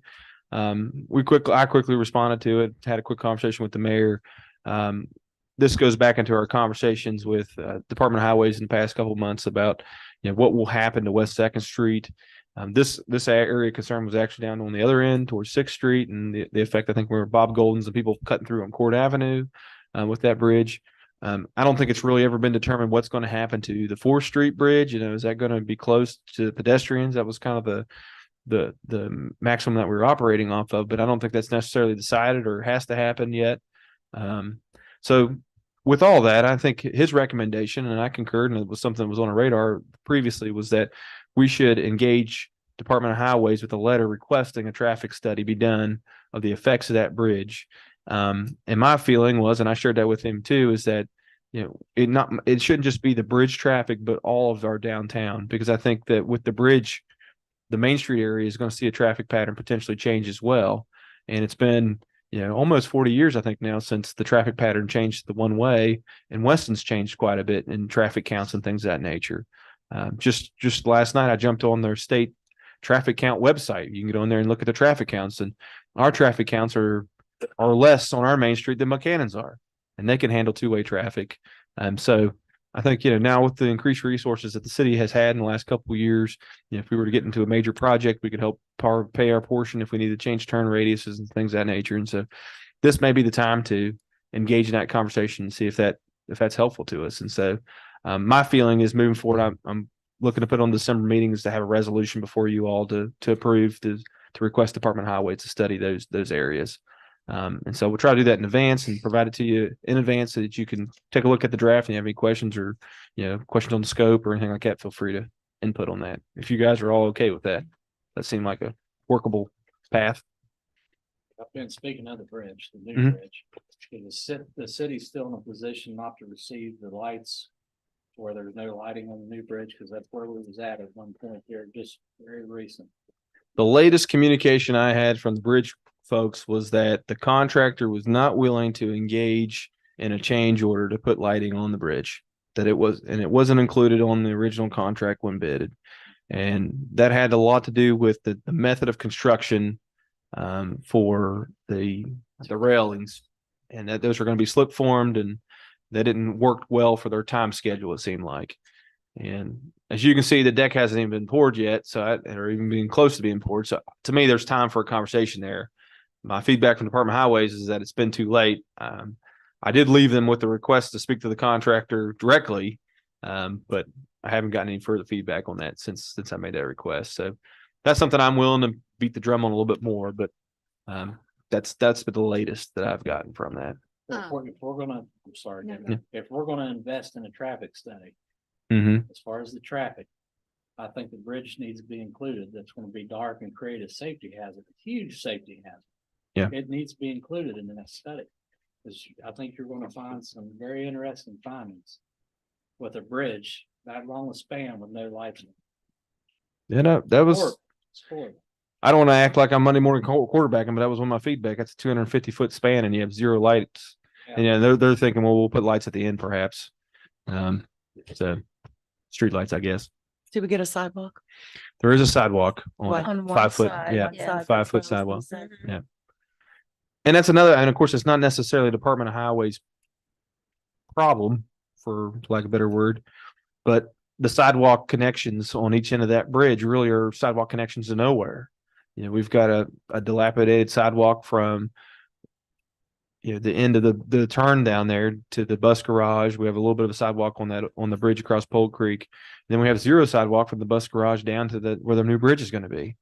And then on the other side, I think that they can make a connection there to the existing sidewalk if they have a crosswalk across the road, which they've shown apprehension towards in the past. So, you know, again, you know, that was some earlier feedback as well, is that people are going to walk across that bridge, whether we have a sidewalk or whether we don't, you know, and they're going to make those connections. And I think we're going to see more connections than we ever imagined possible, you know, once Hellville and Shady Brook are united.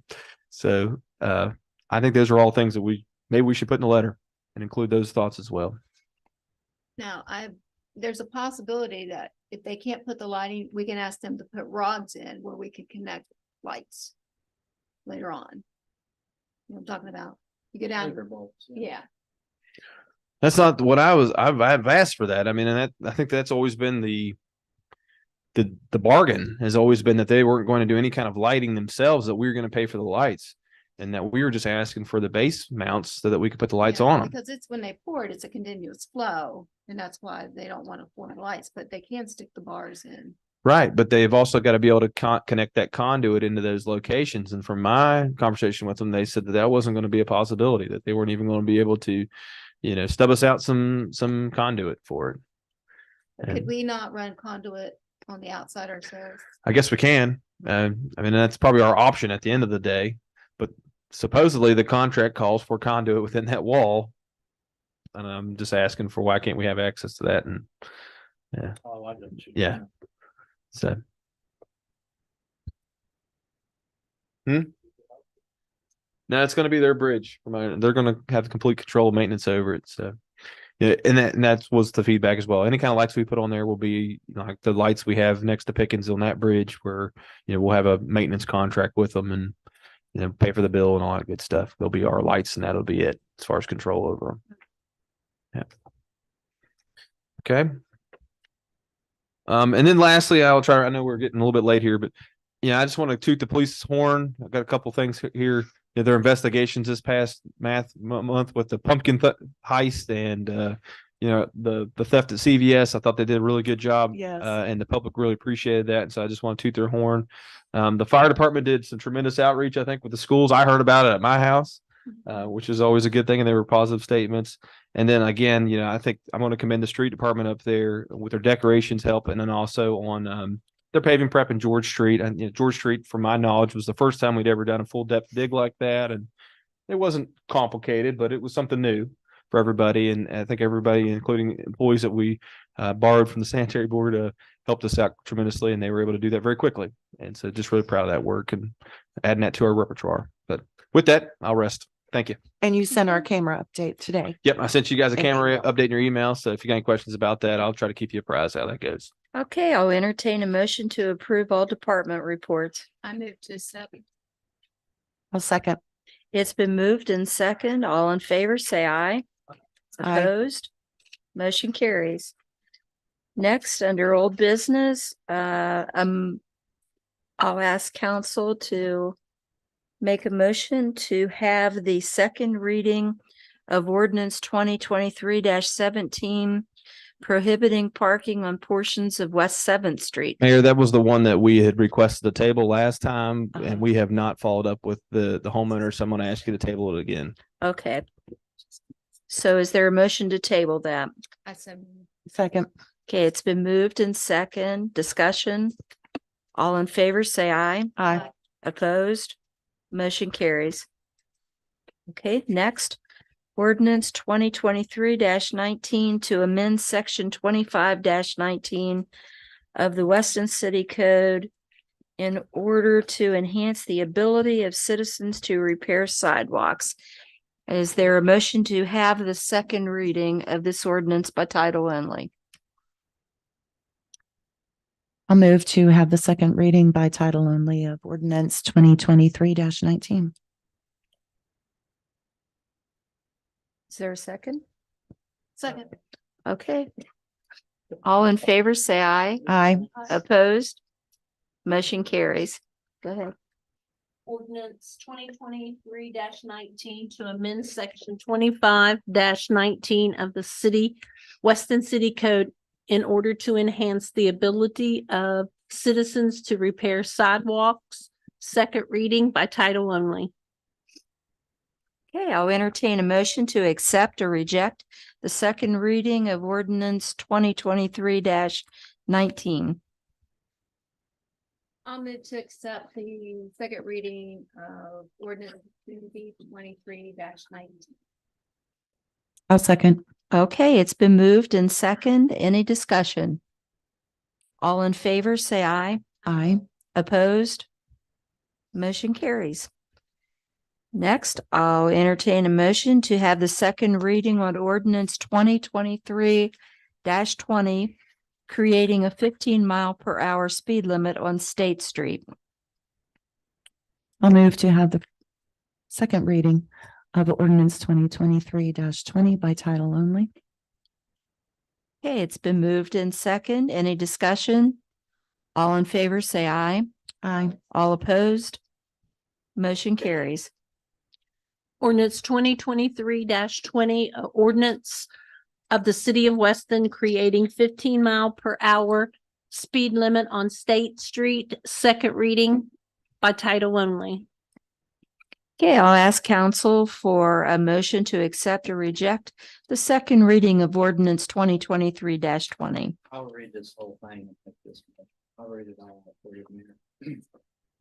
I'll move to accept the second reading of ordinance 2023-20, ordinance in the city of Weston creating a 15-mile-per-hour speed limit on State Street. Very good. Is there a second? I'll second. It's been moved in second. Any discussion? All in favor, say aye. Aye. Opposed? Motion carries. Okay, and I'll entertain a motion to have the second reading of ordinance 2023-21, creating a 15-mile-per-hour speed limit on South River. I'll move to have the second reading of ordinance 2023-21 by title only. It's been moved in second. Any discussion? All in favor, say aye. Aye. Opposed? Motion carries. Ordinance 2023-21, ordinance of the city of Weston creating 15-mile-per-hour speed limit on South River. Second reading by title only. Okay, I'll ask council to take action on the second reading of ordinance 2023-21. I'll move to accept the second reading of ordinance 2023-21 by title only. Okay. It's been moved in second. Any discussion? All in favor, say aye. Aye. Opposed?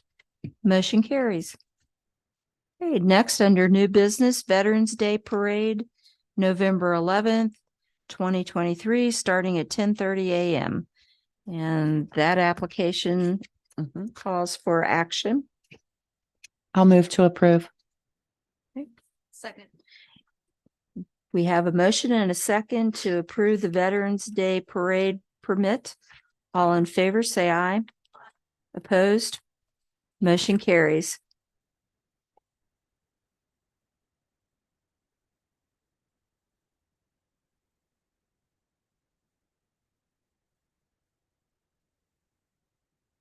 The next item on the agenda, will that require two readings as It will. well? Yes. Okay, And I think we've got some points there we need to flesh out with you all before we read it. okay.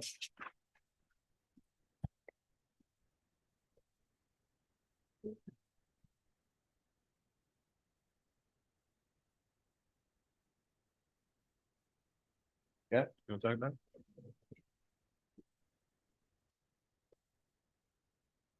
Back in 2006, there was an ordinance, a feline control type ordinance was passed. And the language generally indicates something to the effect of shall be a tagging process for the cats. But there's no tagging process in the ordinance, and there's no meaningful program, I guess, in which to tag the cats or to register the cats. And that's what this ordinance is designed to do, kind of amend that ordinance and add in this language here that would now be subsection B and subsection C and D. And I guess the general gist is to come up with some kind of program where you get your domestic felines having a tag or something on them. That way, when Mariah or whoever catches the cats, you know they're a domestic cat, not necessarily a stray cat. Well, I- and I'm gonna jump in for Sure. If we talk about this registration process, I think everybody recognizes that without a tag, a physical tag, there's no really way to register cats. And our process doesn't speak to any kind of ability to charge a fee or anything of that nature. And so tags being a physical object, they require a certain amount of cost. I think that cost is minimal, but we wanted to approach you all. And I don't know, did we ever get a cost from Mariah on what each individual tag would cost? I did not get one. Okay. But we wanted to entertain you all, your thoughts on what that cost should be, because our thoughts were any tag cost would be devoted strictly towards a specialized fund just for this cat control process. So if you pay the cat registration fee, that's not going to go to any other funds or to Mariah's salary or anything like that. That would just go towards Spaying. and neutering. Then the question is also, is this a one-time cost where you get one tag? Do we do like the dog tax where you have an annual fee charged? I think my preference is one-time fee, but it's completely up to you all. That's not going to generate a ton of funds at the end of the day. But yeah, those are things, and Brian's provided in here a couple blanks, re-registration due to the lost tag or destroyed tag, which I think would just be the cost again to re-register. And then he's got some fines. And then we also have the question about if we capture a tag or if we capture a cat that you claim is your cat that we've then fixed, are we going to also charge those fees for the cost of that cat before we release it? I think our existing ordinance speaks to the pound being able to charge those costs, but not necessarily the city of Weston recovering those costs. So, Well, even if we fixed it, we want it to go back home. If you have a family that wanting it, right, exactly. It's like, okay, well, it's fixed now. I know that the city has to run on money, but whoops, we accidentally picked up your cat. Right, got and it we're not fixed, and here necessarily it right is. now, if we're rehoming these cats, we're not charging people for the cost of the rehome. Sure. For the fees. I'm fine just releasing the cat to them. It's just, we may have to revisit that if there's a groundswell of people releasing their cats to get them fixed for free on the city's dime or something like that. Well, I just had that question. I just noticed that we picked up a cat it was somebody's cat that had gotten out. Well, then you have people who won't put a collar on their cat, and they say that the cats won't wear a collar. So And I think our point of view is that the tag, we've had that feedback too. Well, my cat can't keep a collar or they'll get stuck, and that's fine. We want to be able to give you that tag with a registration number. We want to be able to take a picture of the cat when we register it or have a picture of it. So that if we catch a cat and you say, well, Sure. 100 and it's a tan cat and it's a black cat, we know there's some kind of cross there. Right. But we're not really worried about the tag. The tag is really just for us to be able to release the cat quickly. Without having to go exactly. to identify it in some form or fashion. Well, actually, if it just had a collar on, we would be releasing the cat quickly. Possibly. Yeah. So do you need to check with Mariah to get some definitive numbers before we?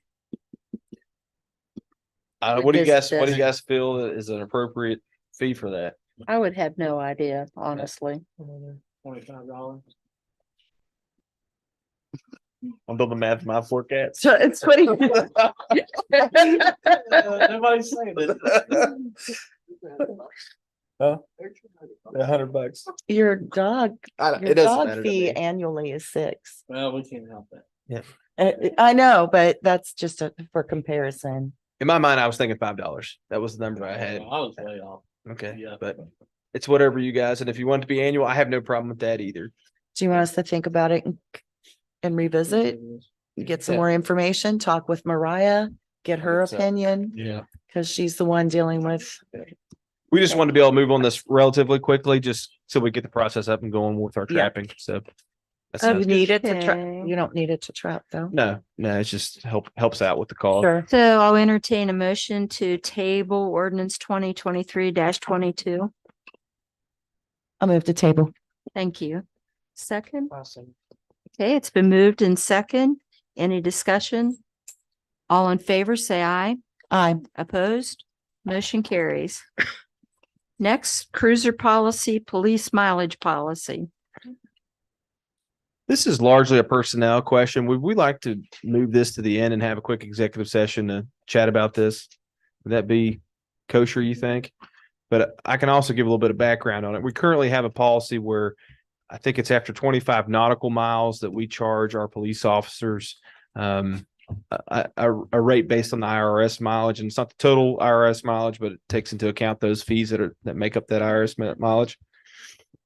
And so we've got a handful of, I won't even say a handful, 2 out of our No, I don't. think 6 so. currently are in that, they're outside that bounds and they're charged those fees.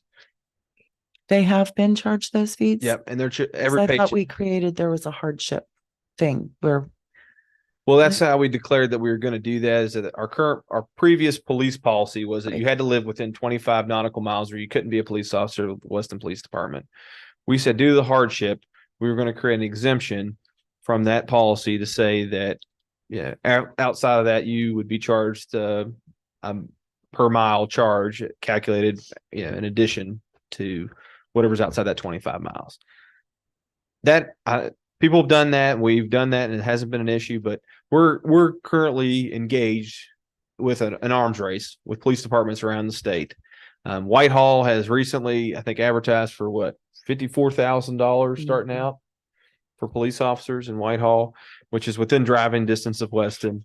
It's our understanding that the state police are in line for another raise, which is going to put them north of 60 starting out for state policemen. And we understand that's not necessarily the officers that we're recruiting, but I think that their current pressures on salary to just continue to go up. And we've heard those rumblings that, other departments are looking, and we have some officers potentially interested.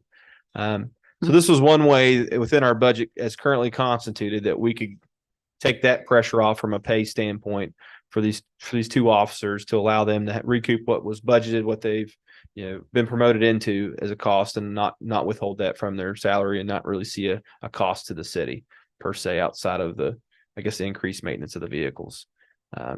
So the police officers requested it. I think Mike and I discussed it, and we said we're willing to come to the council and ask you guys to revisit that and see if we could just get that surcharge or whatever you want to call it just completely removed and allow. We're thinking our farthest officer at this point is 50 miles. He's just less than 50 miles away from Weston. So we thought we'd have that request that to be 50 driving miles from the city of Weston. The policy changed to that, and see what you guys thought of. What is modifying the that policy. IRS policy? Sorry, What is the IRS policy? for a take-home vehicle. I don't understand. I don't know if is there a mileage limit. I wasn't aware of one, I guess what I'm trying to say. Okay. Well, I'll have to revisit that then because I don't know it. Okay. Okay. we have an agreement with, what is the name of that agreement with Upshur County that we have? Mutual aid agreement with Upshur County. So, and surrounding counties. So, I mean, if they are in their vehicle and they they can respond to anything when they're driving, correct? Right. So they're kind of on, right? That's my point. Well, if there's an IRS thing, I think we've got to look into that. I wasn't aware of that, but Oh, We okay. need to check that first. okay. So we need a table this. Sounds like it. Not opposed to it. Okay. Before we do table it. Yeah. One of those officers is required to take a vehicle. Yeah. With our canine. That's And right. that's different. That It is is different. That's just one. Yeah. Just want to throw it out there. Mhm. So, You live in Whitehall? No. He's thinking about it though. well, we don't have to do anything about that because he is required. So Yeah, he's we're one. good on that one. Right. Yep. We just have to check on that for the other one. Like I said, if we have time at the end, if you guys are willing, I'd like to have a quick executive session just to kind of bring you up to speed with some of that Okay, stuff. let's move on then to sidewalk program. I don't have anything further to add, so I'd ask that to be tabled as well. Okay, motion to table the sidewalk program. I so moved. Second, It's been moved in second. All in favor, say aye. aye. Opposed? Motion carries. Oh, Sorry. and you want the cruiser policy. Tabled. Yeah. Okay, yes. So- Thank you, Debbie. Second. Okay, it's been moved in second. All in favor, say aye. Aye. Opposed? Motion carries. Okay, next, reports of city council. Second. I thought you did. Thank you, sorry. That's okay. I have no idea. I wasn't paying attention. Steve took Okay, that. so for council reports, I just have a couple of things. We already talked a little bit about, Nate's going to work on the process for naming the alley at Arnold Cemetery. Something else that the cemetery board members also talked about was the fact that there is a Macpelia Trust Fund set up, but there is no trust fund set up for the Arnold Cemetery. And the city bears the cost of the maintenance to that property. And because of the age of a lot of the tombstones up there, a lot of the family members are really unknown. So the cemetery board would like for council to consider in the coming months establishing a trust fund for Arnold so that we could build upon that. So hopefully you'll see that on a future agenda. And the last bit of good news that I had, we got an email from Jennifer at the On Track program, and they want to come to Weston and do a site survey of the city before they make their decision to be an On Track community. And that will be sometime between December 4th and December 13th. And so any city official and employees are welcome, as well as Chris with the chamber, the Historic Landmarks Commission, and yes, even Ray Smith at the EDA. So I think it would be nice to have a nice team of people to greet them when they come to Weston for that site visit and put our best foot forward. And that's all I have. Sherry? I would like to recognize the huge success that Halloween Town was. I know that every department was involved in that. I think fire department, Jimmy, did you have some pumpkin drops that you did? And trunk or treats, law enforcement was very busy, I know, as well as patrolling on trick or treat night. And I wanted to thank everyone for helping with the decorations. I think that it really looked nice downtown. Also, thanks for getting my pumpkins back. And I just really appreciate everyone's help. I know the street department helped a couple of times, many times. And we're getting ready, geared up for the Christmas holiday season. So just big thank you. Stephen? Again, I want to thank the street department. You guys and the sanitary board did a great job over on George Street. And I know our end of the community really appreciates that. All of our roads kind of need a little bit of it. And I want to thank the police department as well for all the recent work, especially being in the local news and stuff like that. I do want to throw it out there. You might want to consider North River as for that speed sign. Just saying. Sounds like a drag strip sometimes, but yeah, you're welcome. But everywhere else is doing pretty well in Ward 2. So thank you. Okay, thank you. Ward 3? I would like to remind everybody that we have our annual Christmas parade in downtown Weston on the 24th of November, starting at 6:00 p.m. I appreciate our city clerk and our fire department working together on that. I also want to call attention to the Miracle on Main. That will be the next day in downtown Weston. I think this is, don't quote me on this, 6 years. 6 Might years. be. 6 years. It is 2 to 6. And there will be a memorial Christmas tree at Holt, and that is for if you would like to put an ornament on in memory of somebody who has passed away. And there will be a community tree on the lot across from the hub. And you are encouraged to make an ornament and participate in making that a true community tree.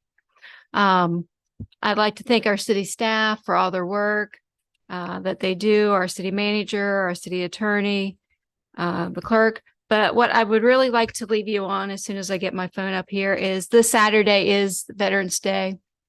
I would really like to see people come out to honor our veterans. Truly, that should be the most attended parade we have, and it is the least attended parade. So I would like to read a little poem by Joanna on Veterans Day. While we were here at home. Okay, I think I'm back. While we were here at home, they traveled land and sea to make sure we stay safe, to protect and keep us free. Words are not enough to give them what they're due. On Veterans Day, please say thank them for the service to me and you. And with that, I'll turn it over to Ward 4. Very nice. I need a poem to read. I don't have a poem, but yes, I would like to thank all of our past and present veterans to start with, and then go on by thanking the city staff, police officers, fire department, the street department, I guess, about half until I get Water Street done. And then would also like to thank Mr. City Manager. What was the young lady's name for the Jennifer. Mariah, on working on the feline, the cat issue that we have, and to continue working on that, as it is a huge issue. Mr. Lewis and McGarry edition. So I appreciate everybody's hard work, and with that, I move to go into executive session To discuss to personnel. discuss personnel. Okay, is there a second? All in favor, say aye. Opposed? Motion carries.